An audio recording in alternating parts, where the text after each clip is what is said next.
Yo, what's going on, everybody? Welcome back to the channel. In today's video, I'll be giving my review for the Superman movie. I saw it a couple of days ago, and I will now be giving my full review on the movie. But before we get to any of that, make sure you like, subscribe, comment, share, and turn on those post notifications you're gonna if I want to post a new video. Now, without further ado, let's get into it. So off the top of my head, I just want to say that the movie is a good start to the DCU. As most of you already know, this is the start of the official new DC universe that James Gunn is making. And this Superman movie is basically their Iron Man movie.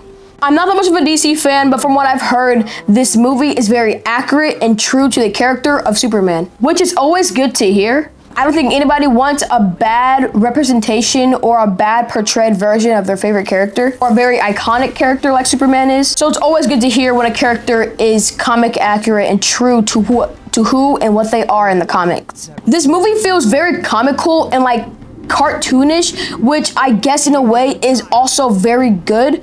I mean, I get that James Gunn, and I feel like a lot of the DCU fandom or the DC fans really want a DC movie or a Superman movie that feels like they're watching an episode of like a cartoon Superman from like their childhood.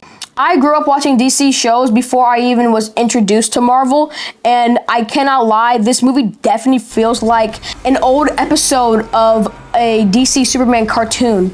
The movie establishes that they are already in a set universe, like metahumans and superheroes and powered people have been around for a very long time, which is why you get a lot of characters like Guy Gardner, Hawkgirl, and Mr. Terrific.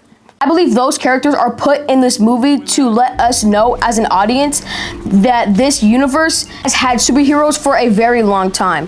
Which is also why they skip over a lot of origin stories because, I mean, as fans of these characters, I'm pretty sure we've all read and watched a bunch of origin stories for every single one of these characters, or at least for Superman himself. Like, I'm pretty sure everybody knows how he came to be on Earth and what happened to his original world. Like, we already know all that, so they just skip over a lot of that stuff. They hint at it and like they make mentions towards it, but it's not like a very dominant part of the plot. Me personally, I think all the characters that are in this movie are very enjoyable, and if there's any characters that I didn't like in this movie, it's definitely Guy Gardner. I mean, I thought he was kind of obnoxious and a little annoying, but I guess that's how he's supposed to be. Like, that's like his character. He's like an annoying guy. But seeing him on screen just made me want to see the real Green Lantern, whether that's Hal Jordan or John Stewart. I just can't see Guy Gardner again. He's very annoying to me. One of the more better side characters or better members of this Justice Gang, as they call it, is definitely Mr. Terrific. I mean, whenever this guy was on screen, he kind of stole the show. He was a great addition to the story and definitely the most enjoyable member of this Justice Gang team that they have in this universe. Hawkgirl does not get that much screen time or like that many lines either. She's just kind of there in the background like, oh, hi, yeah, I'm part of this Justice Gang team. You like don't see her that much.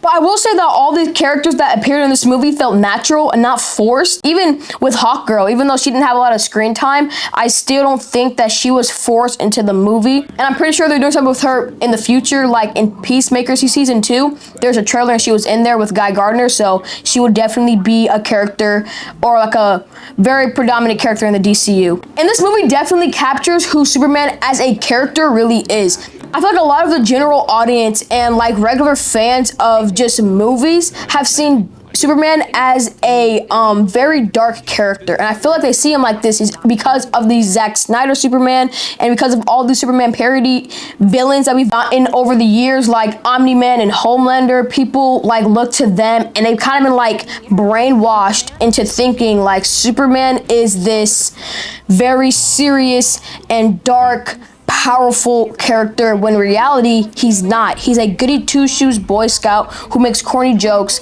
and always has a smile on his face and saves whatever and whoever needs to be saved at all times. And this movie definitely portrays Superman as that goody two-shoes Boy Scout. Like, I'm not even kidding. During a time of crisis where a whole bunch of people's lives are at stake, this guy tries to save literally everyone and everything. He saw a squirrel in the line of danger and he took time out of fighting this big kaiju to go save that squirrel. Not gonna lie, that kind of made me mad, but it is what it is. That's Superman, right? While this movie has a lot of good high points, there are some scenes, or not scenes, but moments in the movie that I just didn't like, or aspects of the movie that I didn't like. And one of those things being Superman's character. What? What are you talking about, man? The movie itself was good, and I understand that it's very accurate to Superman as a character, but me personally, this has always been a problem that I've had with Superman since I was like extremely young.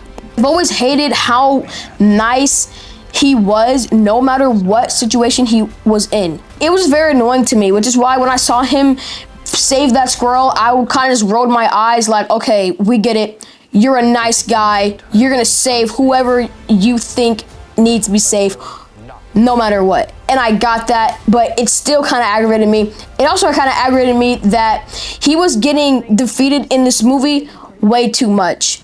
Like, big spoiler ahead, but when he was fighting like the main guy, not Lex Luthor, but like Lex Luthor's clone of Superman, yeah, that entire fight made me so aggravated because this guy was getting beat down like all the time, and he wasn't getting back, like, at all. Like, it'd be one thing if, okay, you're fighting like you're equal, a literal clone of yourself, same powers, same skill sets, and everything. And plus, he's being controlled by Lex Luthor, who has studied your every move for the past 3 years, right? I get that. It's a hard fight, but it would have been so much better if he wasn't just getting absolutely destroyed, and he was at least getting back, like he was getting some hits in, but to me, it did not feel like that at all. It just felt like this guy was just constantly getting destroyed. And that, for me, will always be annoying, especially with a character like Superman, who claims he is this all-powerful being, strongest there is. I know, it's a clone of himself, I get it. But even if it is a clone of yourself, can't you just, like, I don't know, like, recognize his fight pattern, recognize that he's doing everything that you're doing, that you've done in the past? Can't you recognize these things? It was just so aggravating for me, but that's just me. That's just me. I've always had these problems with Superman because I never understood, you know, this powerful guy gets beaten a little too easily for my liking. Other than that, I don't really have any other flaws with the movie. But I think for me, at least, the person who carried this movie on his back was Jimmy Olsen. No, I'm kidding, not Jimmy Olsen. But it was Lex Luthor, without a doubt. Every time this man was on screen, there was not a time in the movie that he was on screen where he was not hating on Superman. And it was so funny to me. I loved every single time he was on screen. And this guy's like little rage moments are so comical. Like, he does like so many petty little things. Like, in the movie, he was mad about something, I forgot, but he just kept knocking over the same mug and getting his like assistant to like come clean it up. He just kept doing it for them to clean it up more and more. Like, just little petty things that just like kind of made me like chuckle and laugh in the movie theater. Very cool, like funny to see Lex Luthor do stuff like that.